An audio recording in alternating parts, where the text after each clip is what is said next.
नमस्कार मित्रों, history research point में आप सभी का स्वागत करता हूं।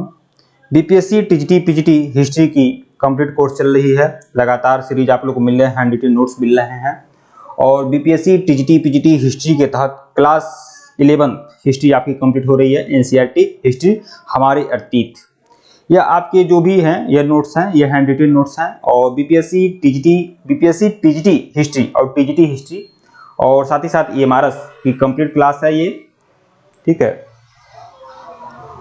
ये आप लोग देख सकते हैं, ये पूरा का पूरा हैंड रिटन नोट्स है और जो भी लोग ये लेना चाहते हैं पूरा कंप्लीट कोर्स आप लोग को मिलेगा। बीपीएससी और ईएमआरएस का टीजीटी पीजीटी का जो भी लोग कंप्लीट कोर्स करना चाहते हैं वो लोग हमारे ऑफिशियल व्हाट्सएप नंबर पर मैसेज कर सकते हैं। ऑफिशियल व्हाट्सएप नंबर डिस्क्रिप्शन में है और ऊपर भी शो हो रहा है हमारा ऑफिशियल व्हाट्सएप नंबर, मैसेज कर सकते हैं, ऊपर भी शो हो रहा है और डिस्क्रिप्शन में भी है। आइए शुरुआत करते हैं हिस्ट्री रिसर्च पॉइंट हिस्ट्री का। ये जो मटेरियल है बीपीएससी के लिए, टीजीटी पीजीटी के लिए, बीपीएससी टीजीटी पीजीटी के लिए, ईएमआरएस टीजीटी पीजीटी के लिए, किसी भी एनसीईआरटी सबके लिए इंपॉर्टेंट है, आप जानते ही हैं, लेकिन विशेष रूप से मैं बीपीएससी के लिए लाया हूं, लेकिन बाकी परीक्षाओं में भी काम देगा आपका, ठीक है। यह हमारा ऑफिशियल व्हाट्सएप नंबर है, मैसेज जरूर कर सकते हैं आप लोग अगर आप लोग को कोर्स ज्वाइन करना है तो, ठीक है। आइए शुरुआत करते हैं। और यह जो लेक्चर्स वीडियो है यह आपका 8वां लेक्चर वीडियो है, 8वां लेक्चर वीडियो है। इसके पहले का वीडियो नहीं देखे हैं तो प्लेलिस्ट में जाइएगा, BPSC NCERT history notes class के नाम से, लेक्चर के वीडियो के नाम से प्लेलिस्ट बनी हुई है, प्लेलिस्ट में जाइएगा और सभी वीडियो देखिएगा। आइए शुरुआत करते हैं। एनसीईआरटी हिस्ट्री क्लास 11 पार्ट का नाम है यायावर साम्राज्य। यायावर साम्राज्य यह आपका चैप्टर है क्लास 11 का हिस्ट्री का।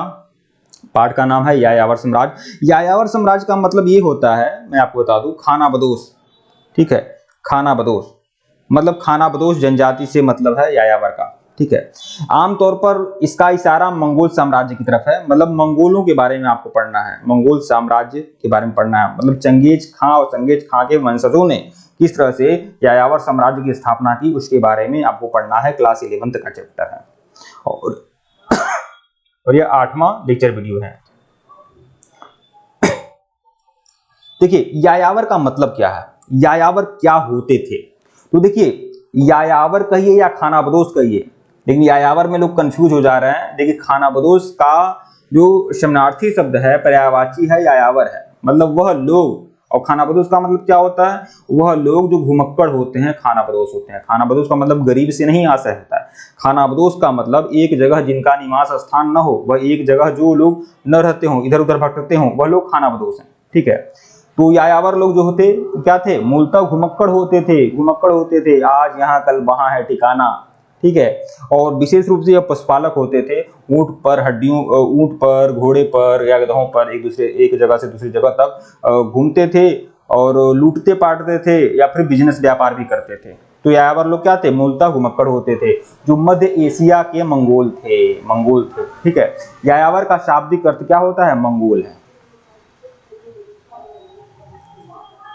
यायावर साम्राज्य की विशेषताएं क्या हैं। अब यायावरों ने, मंगोलों ने जिस साम्राज्य की स्थापना की, जिस बड़े साम्राज्य की स्थापना मंगोलों ने किया था, उसकी विशेषता है ना, कुछ तो कुछ विशेषता होती है। तो क्या विशेषता थी ये मैं आप लोग को बताऊंगा। देखिए इन्होंने 13वीं और 14वीं सदी में यायावर साम्राज्य की स्थापना की, ठीक है। तो इन्होंने 13वीं और 14वीं सदी में यायावर साम्राज्य की स्थापना चंगेज खां के नेतृत्व में की थी। ये चंगेज खां है, चंगेज खां के नेतृत्व में यायावर साम्राज्य की स्थापना हुई थी। अरे आज ही देखिए चंगेज खां क्या था, मंगोल था।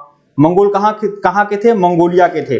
आप लोग भूगोल में थोड़ा सा आप लोग मैप देखे होंगे, मैप अगर नक्शा देखेंगे तो चीन के उत्तर में मंगोलिया है और मंगोलिया विश्व का सबसे बड़ा स्थलरुद्ध देश है, विश्व का सबसे बड़ा स्थलरुद्ध देश है। मतलब चारों तरफ से वह स्थलों से घिरा हुआ है, मतलब समुद्र से नहीं है, समुद्र से कहीं टच नहीं करता है, मतलब चारों ओर से स्थलों से घिरा हुआ विश्व का सबसे बड़ा स्थलरुद्ध देश है मंगोलिया, जो चीन के उत्तर में है। और उसी मंगोलिया में एक बहुत बड़ा महान शासक, उसके स्वभाव से महान शासक नहीं बोल रहा हूं, उसके साम्राज्य निर्माण जो उसने किया, जो उसने देश जीता, उस आधार पर मैंने कह दिया है। हालांकि वो स्वभाव से महान नहीं था, वह रक्त पिपासु था, ठीक है। उसने बहुत सारे खून बहाए और चंगेज खां ने, ठीक है। तो देखिए अब उस देश में जहां चंगेज खां जन्म लेता है, जो पूरा पूरा एशिया यूरोप में तहलका मचा देता है, उसके नाम का डंका बजता है, लोगों का रूह कांप जाता है। बड़े बड़े उस समय समकालीन जितने भी शासक थे वह सब नतमस्तक हो गए थे चंगेज खां।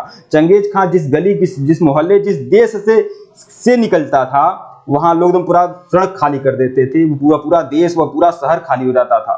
मातम फैल जाता था पूरे शहर में अगर चंगेज खां के घोड़े दौड़ते थे। अब आप सोचिए, और वह मंगोलिया जहां का चंगेज खां था, आज वह मंगोलिया एकदम उपेक्षा का शिकार बना हुआ है। ठीक है, तो जितने, देखिए इतिहास यही कहता है, इतिहास यही कहा जाता है कि अति जो करता है, जिसने हिंसा किया, जिसने अन्याय किया, जिसने अत्याचार किया, आज वो भीख मांग रहा है। ध्यान में रखिएगा, जिसने अन्याय, अत्याचार, लूटपाट, खसोट किया, हिंसा फैलाई थी जिस भी देश के लोगों ने, चाहे अफगानिस्तान में का हाल देखिए, अफगानिस्तान जहां मोहम्मद गजनवी और मोहम्मद गौरी जैसे लोगों ने न जाने कितने उत्पात मचाए थे हमारे देश पर, वह नादिर, उस अफगानिस्तान की स्थिति देखिए, क्या औकात है। ठीक है, तो वही बात है। तो वैसे ही चंगेज खां जिस देश का था, बहुत ही दुर्दशा है मंगोलिया, बहुत अमीर देशों में नहीं, बहुत ही उपेक्षा का शिकार है।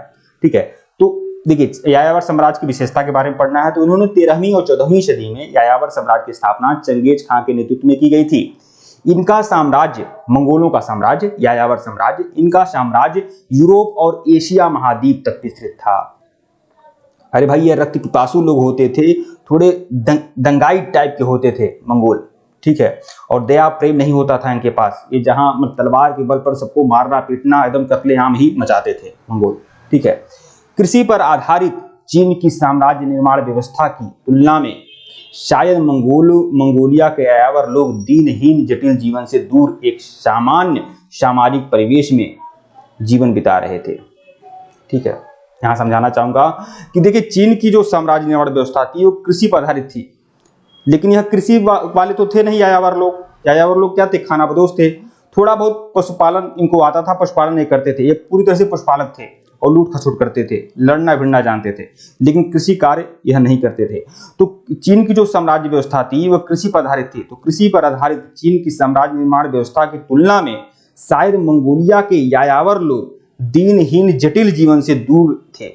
मतलब दीनहीन जटिल जीवन नहीं जीते थे, या लूट खसोट करके अच्छा माल कमाते थे।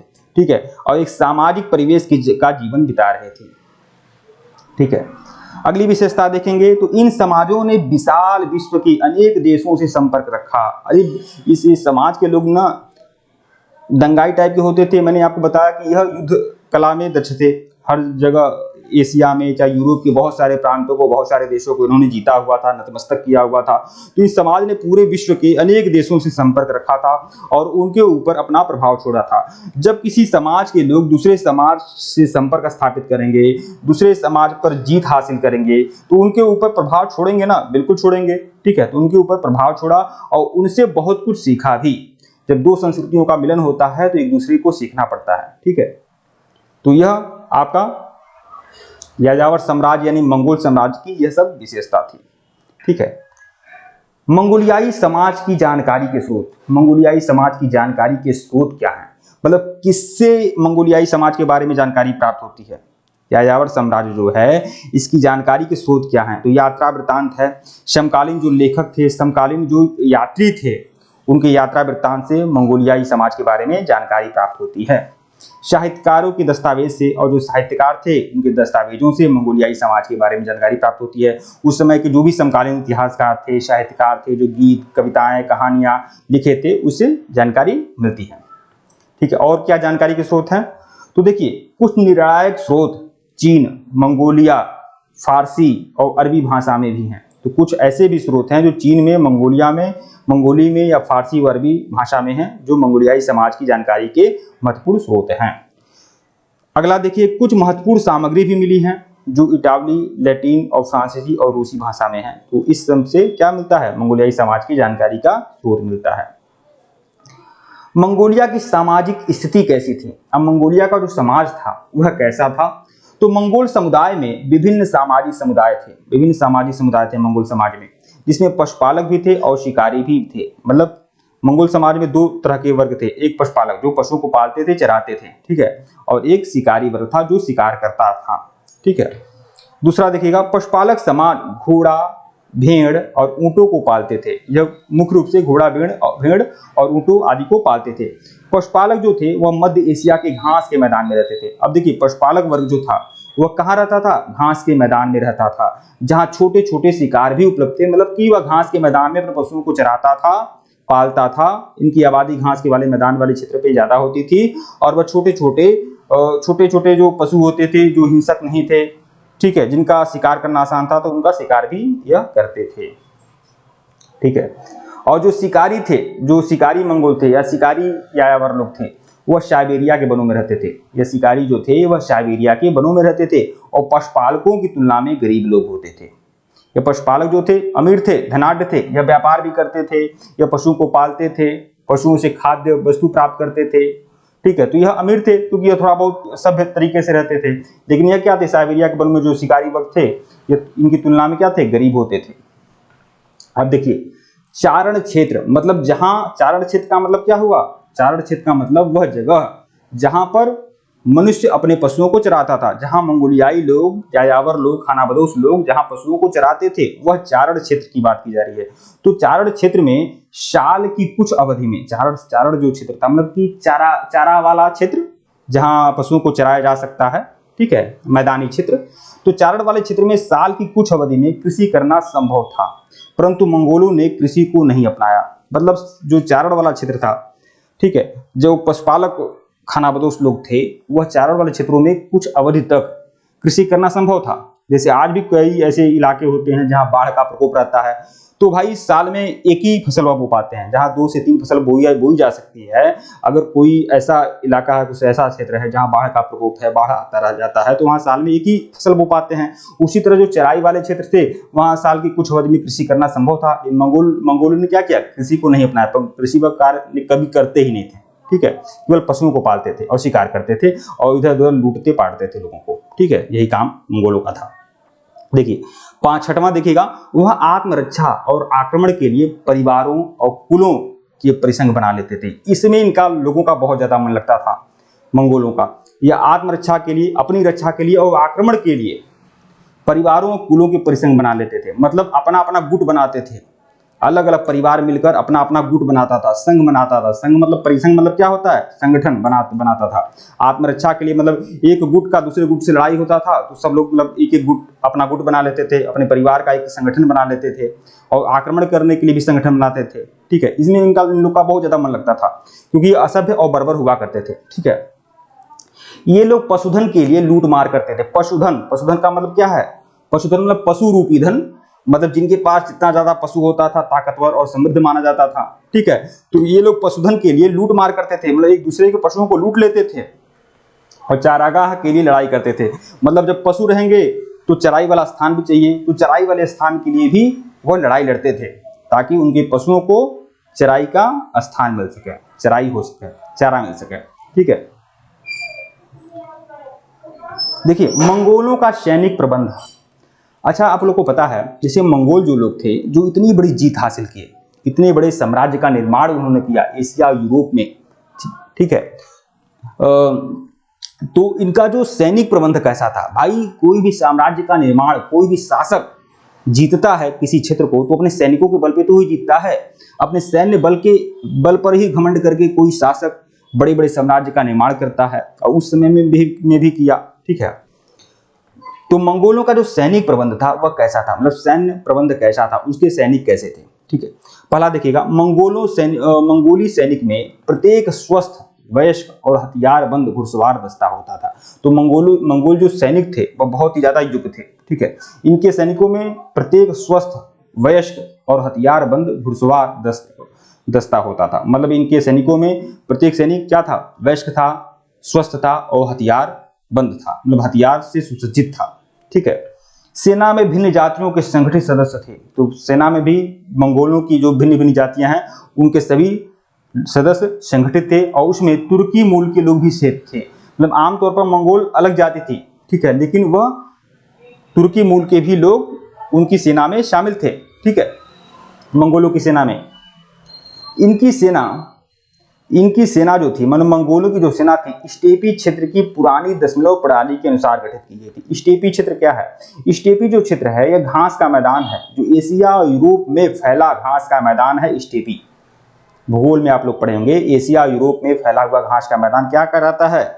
स्टेपी कहा जाता है। ये डाउन्स घास का मैदान है। डाउन्स कहाँ है? ऑस्ट्रेलिया में स्थित घास का मैदान है। उसी तरह अफ्रीका में जो एशिया यूरोप में जो घास का मैदान है उसे स्टेपी कहते हैं। तो उनकी सेना, मतलब मंगोलियों की जो सेना थी वह स्टेपी क्षेत्र की पुरानी दशमलव प्रणाली के अनुसार गठित की गई थी। ठीक है, दशमलव प्रणाली के अनुसार।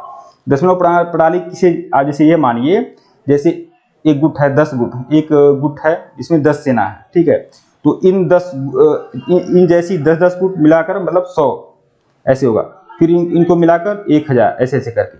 ठीक है, ऐसे बांटा जाता था, इसे दशमलव प्रणाली कहते हैं। मंगोल जनजाति समूह को विभाजित करके नवीन सैनिक इकाइयों में विभक्त कर दिया था। मंगोल जनजाति समूह को विभाजित करके नवीन सैनिक इकाइयों में विभक्त कर दिया गया था। सबसे बड़ी इकाई लगभग 10,000 सैनिकों की होती थी। जो सबसे बड़ी इकाई होती थी वह 10,000 सैनिकों की होती थी। जैसे मान लीजिए, वही बोला हूं कि शुरुआत में जैसे मान लीजिए 10 सैनिकों का एक अलग दस्ता है, लेकिन ऐसे ऐसे 10 दस्ते मिलकर एक अलग दस्ता बनाते थे, जिसका प्रमुख कोई और होता था, 100। ठीक है, ऐसे ऐसे फिर इसका 10 ऐसे करके 1000 बनते थे, ऐसे करके बता रहा हूँ। तो सबसे बड़ी जो इकाई होती थी वह 10,000 सैनिकों की थी।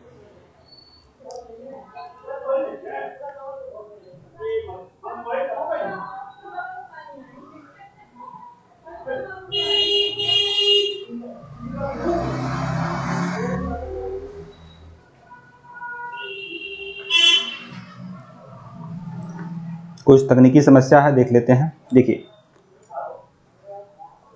बुखारा पर कब्जा। ये बुखारा क्या है? बुखारा एक ऐसा जगह है, ईरान में बुखारा था, जिस पर मंगोलियों ने कब्जा किया था। मंगोल लोग जो थे बुखारा पर कब्जा कर लेते हैं। तो इसकी एक कहानी है, इसे देख लेते हैं। तो देखिए, बुखारा पर कब्जा, ईरान में जो बुखारा शहर था इस पर कैसे मंगोलियों ने कब्जा किया, इसे देख लेते हैं। 13वीं सदी में ईरान पर मंगोलों की बुखारा का विजय का वृत्तांत एक फारसी इतिहासकार जुबैनी ने 1220 में किया। मतलब बुखारा जो ईरान का शहर था बुखारा, जिस पर मंगोलियों ने कब्जा किया। कब किया? 13वीं सदी में किया। तो 13वीं सदी में ईरान पर मंगोलों की बुखारा का विजय का वृत्तांत किसने बताया है? इतिहासकार जुबैनी। और 1220 में यह बताता है कि कैसे उसने ईरान में बुखारा पर कब्जा किया था मंगोलों ने 1220 में। इतिहासकार जुबैनी बताता है, बहुत ही बढ़िया इसने अच्छे तरीके से व्यक्त किया है। जुबैनी के कथनानुसार नगर की विजय के बाद चंगेज खां उत्सव मैदान गया। मतलब नगर का जब विजय कर लिया जब चंगेज खां, तो वह कहाँ गया? उत्सव मैदान गया, जहां सेलिब्रेट करने वाले था, अपना जीत का जश्न मनाने वाला था। ठीक है, जब नगर का विजय कर लिया चंगेज खां ने, जहां नगर के धनी व्यापारी एकत्रित थे, और नगर के धनी व्यापारी वहां एकत्रित थे उत्सव मैदान में। और उसने संबोधित करके कहा, अब चंगेज खां किस तरह से बुखारा के व्यापारियों को संबोधित करता है अपने उत्सव मैदान पर, मतलब सेलिब्रेट करने वाले स्थान पर, यह इतिहासकार जुबैनी कहता है। देखिएगा, बहुत ही बढ़िया उसने कहा। देखिए, अरे लोगों, तुम्हें यह ज्ञात होना चाहिए कि तुम लोगों ने अनेक पाप किए हैं। ऐसा चंगेज खां कहता है, अरे लोगों, तुम्हें यह ज्ञात होना चाहिए कि तुम लोगों ने अनेक पाप किया है, और तुम में से जो अधिक संपन्न लोग हैं उन्होंने सबसे अधिक पाप किए हैं। अगर तुम मुझसे पूछो कि इसका मेरे पास क्या प्रमाण है, तो इसके लिए मैं कहूंगा कि मैं ईश्वर का दंड हूं, और यदि तुमने पाप न किए होते तो ईश्वर ने दंड हेतु मुझे तुम्हारे पास न भेजा होता। बताइए, गजब का ट्रेलर था। और इस तरह से यह बातें चंगेज खां कहता है कि तुम लोग सब पापी लोग हो, और जो जितना संपन्न है वो उतने उससे ज्यादा पाप किया है। और अगर तुम पूछो कि इसका मेरे पास क्या प्रमाण है कि मैं तुमको पापी बोल रहा हूं, तो मैं कहूंगा कि मैं ईश्वर का दंड हूं। मतलब ईश्वर को ने दंड देने हेतु ही मुझे भेजा है। यह बातें चंगेज खां कहता है, और इतिहासकार जुबैनी इस बात को अपने पुस्तक में लिखता है। ठीक है,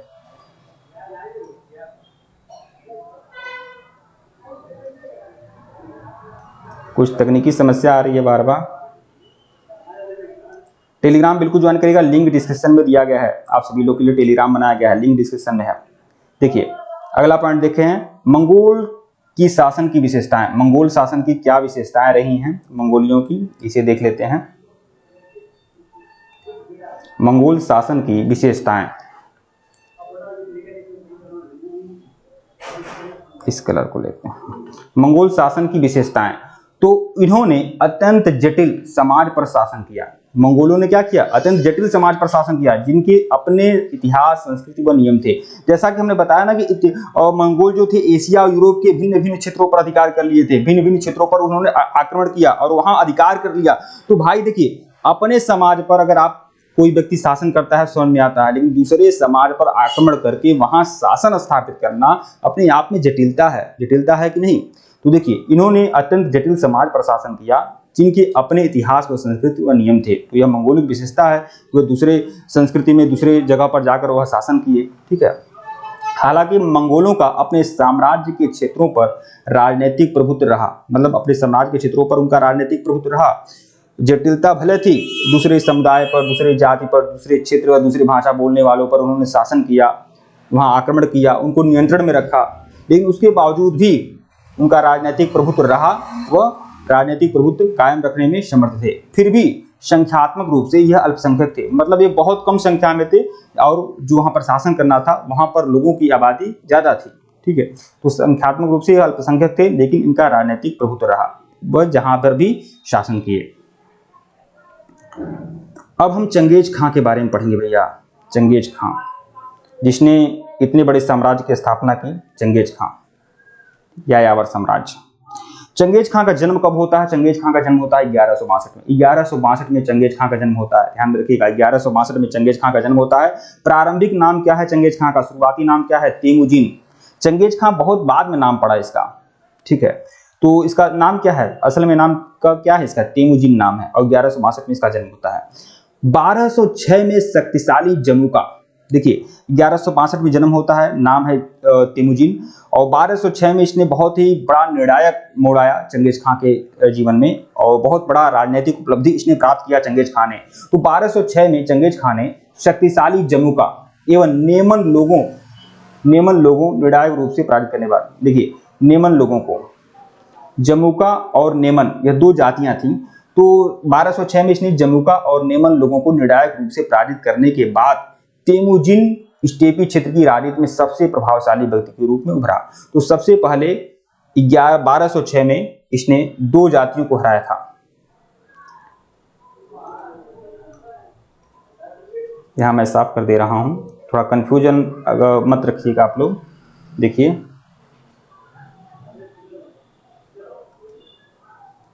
देखिए तो 1162 में इसका जन्म हुआ है चंगेज खां का। प्रारंभिक नाम क्या था? तेमुजिन था। 1206 में निर्णायक मोड़ आया इसके जीवन में, और इसने दो शक्तिशाली स्थानीय जातियों को हराया था, एक जमुका था और दूसरा नेमन। तो जमुका और नेमन को हराया, और जमुका और नेमन को जब हराया तब जो तेमुजिन था, मतलब चंगेज खां था, इसकी राजनीति में प्रभावशाली व्यक्ति के रूप में उभरा। मतलब सबसे पहले इसने बहुत बड़ी राजनीतिक उपलब्धि 1206 में प्राप्त की थी। ठीक है। मंगोलों का विश्व इतिहास में स्थान। अब मंगोलों का विश्व इतिहास में क्या स्थान है, किस तरह से मंगोलों ने विश्व विजय किया, और विश्व के इतिहास में क्या स्थान है, मतलब किस तरह से मंगोलों को विश्व इतिहास में जगह देना चाहिए, विशेष रूप से चंगेज खां को। तो अब अगले वीडियो में यह जानकारी दूंगा। यह वीडियो थोड़ा लंबा हो गया। ठीक है मित्रों, वीडियो को लाइक और चैनल को सब्सक्राइब करेगा, टेलीग्राम बिल्कुल ज्वाइन करेगा, लिंक डिस्क्रिप्शन में दिया गया है। अगर इसके पहले का वीडियो नहीं देखे हैं तो प्लेलिस्ट में जाइएगा, BPSC NCERT history class 11 lectures video के नाम से प्लेलिस्ट बना हुआ है, प्लेलिस्ट में जाइएगा और देखिएगा। धन्यवाद आप लोग को। टेलीग्राम बिल्कुल ज्वाइन करेगा, लिंक डिस्क्रिप्शन में है। धन्यवाद।